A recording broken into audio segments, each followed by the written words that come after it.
Des réactions fusent après l'appel à la mobilisation lancé par le chef de l'État. Dans une déclaration faite ce week-end, les députés révolutionnaires de l'Union sacrée de la Nation ont exprimé leur soutien à Félix Tshisekedi en vue de barrer la route à l'ennemi. Coup d'envoi de la COP27 avec le financement des dégâts au programme. La conférence mondiale de l'ONU sur le climat s'est ouverte ce dimanche en Égypte pour tenter de donner un nouveau souffle à la lutte contre le réchauffement climatique et ses impacts. Bon dimanche à tous et merci de vous informer sur Télé 50. Ce dimanche, justement, sur la route Mbao-Kamango, en provenance de la cité d'Oicha, avec des marchandises à son bord, un véhicule est tombé dans une embuscade des terroristes des forces démocratiques et alliées ADF-MTM. L'armée loyaliste qui est arrivée sur place avec des interventions musclées a réussi à déjouer leur plan. 2 passagers blessés par balle ont été acheminés dans une structure sanitaire. Le point avec Anthony Mwalushaï, porte-parole Sokola 1 Nord, joint au téléphone. Les forces armées de la République démocratique du Congo ont déjoué une embuscade tendue par les terroristes des forces démocratiques et alliés ADF-MTM ce dimanche 6 novembre 2022 à 6 heures du matin entre le point kilométrique 10 sur la route Mbao-Kamango. Cette embuscade visait un véhicule de transport en commun qui provenait de la cité de Oicha vers la cité de Kamango dans la chefferie de Watalinga. Ce véhicule de marque Canter est tombé dans l'embuscade sur le point kilométrique 10 et les forces armées de la République démocratique du Congo est intervenu vite et a pu sauver le passant, 2 blessés parmi eux, et ils les ont amenés dans des structures sanitaires appropriées pour des soins médicaux. En attendant, nous demandons à la population qui habite le long de cette route Mbao-Kamango de continuer à collaborer avec les forces armées de la République et de nous alerter sur la présence de ces djihadistes qui continuent à piéger notre population. Ensemble, nous allons gagner cette guerre. De l'autre côté, le porte-parole du FRDC, le général Sylvain Ikengi, a fait le point, lui, sur les opérations menées par l'armée loyaliste sur les différentes lignes de front contre le M23 soutenu par le Rwanda à Rutshuru. C'était au cours d'un point de presse tenu conjointement avec le porte-parole du gouvernement, Patrick Muyaya. Effectivement, vous le savez, que notre pays, qu'on le dise ou qu'on ne le dise pas, est sous embargo. Et pendant ces temps-là, on fournit les armes à notre ennemi. Et nous, je vous rappelle encore, je vous ramène à l'histoire du M23, de ces terroristes avec les Rwandais, en 2012. Ils avaient même pris Goma. Et plus d'une année après, on n'en avait plus parlé. On les a chassés en novembre 2013. L'armée se réorganise. Elle a fait un repli tactique pour ne pas causer des morts inutiles dans des grandes agglomérations comme Rutshuru et Kiwanja.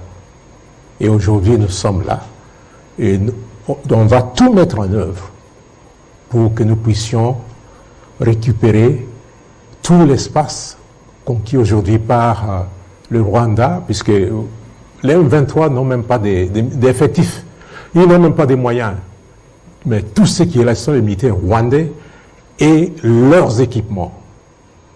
Ils ont même abattu un avion de la MONUSCO, vous savez, et vous avez suivi la déclaration de Mme Bintou Keïta, vous avez suivi la déclaration du secrétaire général des Nations Unies, qu'ils sont hyper armés, et ce n'est pas le M23, c'est plutôt le Rwanda qui a mené son arsenal sur le terrain, mais rassurez-vous, et je vous rassure, que aucun centimètre de notre pays ne sera laissé sous les bottes de l'ennemi.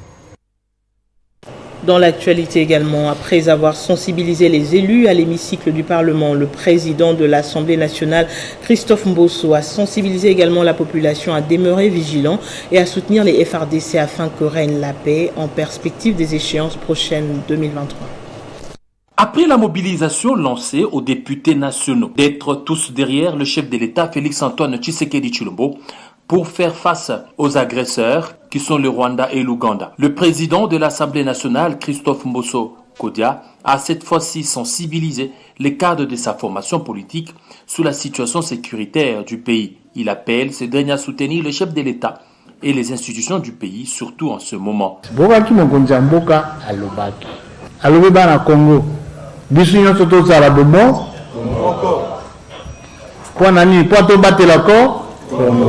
Autre point abordé, les élections en 2023. Christophe Mbosso Kodia estime que les préparatifs doivent commencer à partir de la base pour gagner à tous les niveaux. Outre Christophe Mbosso Kodia, c'est toute la classe politique qui se range derrière le chef de l'État pour appeler toutes les couches à se mobiliser derrière lui afin de gagner la bataille contre les agresseurs de la RDC. Des réactions continuent de fuser de partout après l'appel à la mobilisation lancé par le chef de l'État. Dans une déclaration faite ce week-end, vous le savez, les députés révolutionnaires de l'Union sacrée de la Nation ont exprimé leur soutien au chef de l'État en vue de barrer la route à l'ennemi. Ces élus exigent également des sanctions contre Kigali. Déterminé et rangé comme un seul homme, derrière le président de la République pour barrer la route aux forces étrangères qui se camouflent sous l'étiquette de M23. À tous les jeunes et patriotes de toute la République d'être vigilants, de s'enrôler massivement dans l'armée, de braver la peur et de dresser nos fronts pour accompagner nos forces armées qui sont sur la ligne de front en vue de combattre les agresseurs et les mettre en déroute jusqu'à leur dernier retranchement. Aux forces vives de la nation et aux acteurs politiques de toutes tendances confondues, de taire les divergences politiques, de privilégier la cohésion nationale et de se ranger tous derrière les forces armées de la République démocratique du Congo et leur commandant suprême.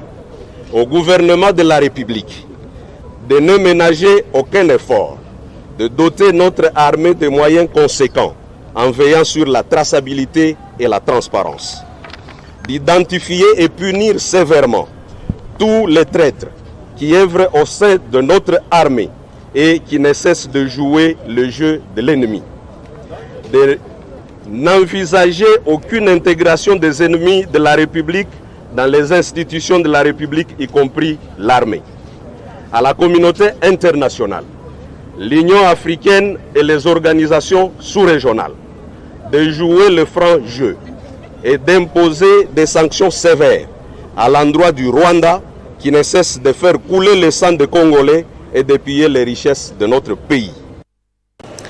Et de son côté, l'action des patriotes pour l'émergence du Congo APEC salue l'adresse du chef de l'État à la nation en rapport avec la situation sécuritaire dans l'Est.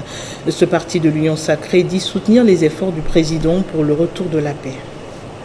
APEC dénonce avec véhémence l'agression dont notre cher et beau pays est victime par le Rwanda à travers les mouvements terroristes du M23 à la solde des puissances prédatrices de nos richesses et ressources naturelles. Face à cette situation qui n'a que trop duré, APEC dénonce les silences coupables de la communauté internationale et des puissances occidentales qui ne cessent et n'ont jamais cessé, dans le même cas de figures survenues ailleurs à travers le monde, hier et aujourd'hui, apporter activement leur soutien matériel en faisant valoir le respect du droit international dont les principes sont par ailleurs constamment violés par les États voyous qui ont décidé de transformer notre peuple du Grand Kivu, des Lituri, du Bas-Ouélé et du Haut-Ouélé en réfugiés sur leur propre sol, indiscutablement légués par nos ancêtres. Dans un sursaut de patriotisme protecteur, des valeurs républicaines qui sont la paix, l'unité nationale, l'intégrité territoriale, la volonté de vivre ensemble, APEC soutient tous les efforts déployés par le président de la République, chef de l'État, et le gouvernement pour restaurer à tout prix la paix et la sécurité dans cette partie de notre pays. APEC exhorte la jeunesse congolaise en général et celle de la partie est de notre pays en particulier de demeurer vigilante et prête à dénoncer toute attitude de trahison, détruisant sans état d'âme notre avenir collectif, rendant ainsi inutile le combat combien inoubliable et élogieux de tous nos héros qui ont sacrifié leur vie pour arracher l'indépendance et la dignité du peuple congolais. Dans le même ordre d'idées, le Front des indépendants pour la démocratie chrétienne, parti de la gouverneure du Lualaba, Fifi Masuka, a tenu à apporter son soutien indéfectible au chef de l'État, Félix Tshisekedi, et aux forces armées de la RDC. Une déclaration a été faite ce week-end à Kolwezi. Masuka, gouverneur de la province, Masuka, béton. Le message du chef de l'État, Félix Antoine Tshisekedi Tshilombo, adressé à la nation congolaise le jeudi 3 novembre 2022, appelant à la mobilisation générale contre la guerre dans la partie est du pays menée par le Rwanda sous couvert du M23, a été bien capté par le Front des indépendants pour la démocratie chrétienne, FIDEC, parti cher à Fifi Masuka Saini, gouverneur à Lualaba. Sur instruction de notre autorité morale, son Excellence, Madame Fifi Masuka Saini, nous réaffirmons notre soutien total aux voyants soldats des FARDC et aux éléments de la PNC. Nous demandons à tous les jeunes Congolais de s'enrôler massivement dans notre armée et notre police nationale pour défendre activement notre mère patrie. Dans cette déclaration de haute portée, lui ce samedi 5 novembre 2022, place derrière le chef de l'État pour pacifier la zone est de la RDC. Nous réaffirmons avec force, sans crainte ni honte, notre loyauté envers les chefs de l'État. Nous saluons à juste titre la relance économique, sociale, sécuritaire et l'état de droit de notre pays depuis son avènement à la magistrature suprême. Cela se matérialise par l'accroissement exponentiel des budgets de l'État. Partageant la douleur des Congolais de l'Est, le parti de Fifi Masuka Saini appelle à la vigilance afin de contrer l'ennemi du Grand Congo au centre de l'Afrique. Autre chose, l'Alliance des forces démocratiques du Congo AFDC, Fédération du Haut-Katanga, a fêté son 12e anniversaire, une occasion pour la présidente fédérale Tekla Ponzi d'inviter la population à se ranger derrière les FARDC afin de faire face à cette guerre d'agression nous imposée par le monde. La ville montagneuse de Likasi, située à 120 km de Lubumbashi, a connu une ambiance particulière ce samedi 5 novembre 2022. Des militants de l'Alliance des forces démocratiques du Congo se sont mobilisés en masse pour commémorer le 12e anniversaire de ces partis, cher au professeur Modeste Bahati Lukwebo, à la tête d'une forte délégation de cadres et membres de la Fédération du Haut-Katanga, venus de tous les 5 territoires. La présidente fédérale Tekla Ponzi Muyumba a été chaleureusement accueillie, preuve du dynamisme de l'AFDC, même à l'intérieur de la province. Après les mots de bienvenue de la présidente de la FDC Videli Kassi et la présentation d'un bref historique par le secrétaire exécutif fédéral, Tekla Ponzi a pris acte de l'adhésion de plus de 200 nouveaux membres. Les insignes et statuts du parti leur ont été remis. Pour lier l'utile à l'agréable, un gâteau spécial aux couleurs de la FDC et de son autorité morale a été partagé en signe de fraternité. Prenant la parole dans un contexte où notre pays fait face à une énième guerre d'agression par les Rwandais, Tekla Ponzi a appelé les Congolais à soutenir les FARDC et le commandant suprême Félix Tshisekedi.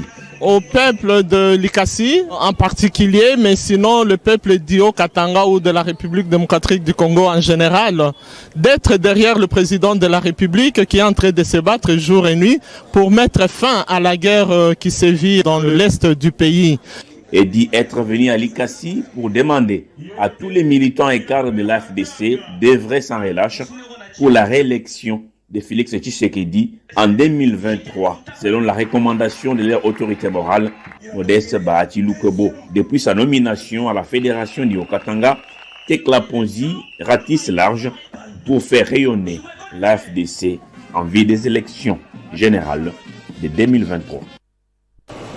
Le général-major Kalonda Famba est arrivé à Isiro, capitale provinciale du Haut-Uélé, où il a rencontré le gouverneur Christophe Bassiane-Nanga pour présenter ses civilités.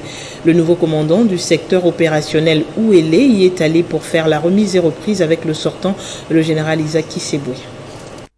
Arrivé ici à 15h locales à l'aéroport national d'Isiro-Matari, le général-major Kalonda Famba, le nouveau commandant du secteur opérationnel Ouélé, au sein des forces armées de la République démocratique du Congo, est accueilli par les commandants de la garnison militaire d'Isiro avant de recevoir ses honneurs mixtes, police nationale congolaise, FARDC. Juste après, le numéro 1 de l'armée congolaise dans les provinces de Bas et Haut-Uélé s'emploie à saluer les comités d'accueil rangés de l'autre côté de la piste avant de communier avec les femmes des officiers venus lui souhaiter la bienvenue.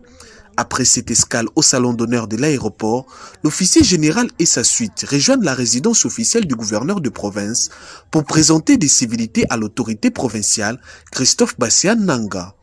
Autour de la table, les responsables du comité provincial de sécurité qui passent au peigne fin la situation sécurité au sein d'une entité, par ailleurs havre de paix, mais confrontée à la problématique des éleveurs étrangers, bororo et des actes de vol, pour la plupart des cas occasionnés par le hors-la-loi, fouillant la puissance de feu des forces de défense et de sécurité en opération en Ituri, dans le cadre de l'état de siège décrété par le président de la République, Félix-Antoine Tshisekedi, en vue de liquider définitivement l'insécurité qui écume dans la partie nord-orientale du pays.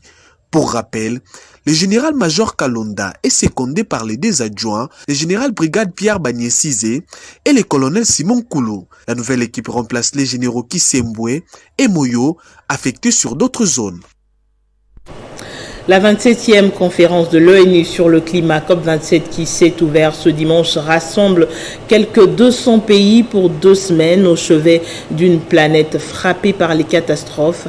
La question délicate des pertes et dommages que le patron de l'ONU Climat, Simon Ciel, a qualifié de cruciale a été officiellement ajoutée à l'ordre du jour des discussions lors de la cérémonie d'ouverture alors qu'elle ne devait jusqu'alors faire objet que d'un colloque prévu jusqu'en 2024. Ces négociations se tiennent sur fond de crise climatique toujours pressante. On en vient au rappel des principaux titres. Des réactions fusent après l'appel à la mobilisation lancé par le chef de l'État. Dans une déclaration faite ce week-end, les députés révolutionnaires de l'Union sacrée de la Nation ont exprimé leur soutien au président de la République en vue de barrer la route à l'ennemi. Coup d'envoi de la COP27 avec le financement des dégâts au programme. La conférence mondiale de l'ONU sur le climat s'est ouverte ce dimanche en Égypte pour tenter de donner un nouveau souffle à la lutte contre le réchauffement climatique et ses impacts. Ce journal est terminé. Merci de votre attention. Excellente suite des programmes sur Télé 50.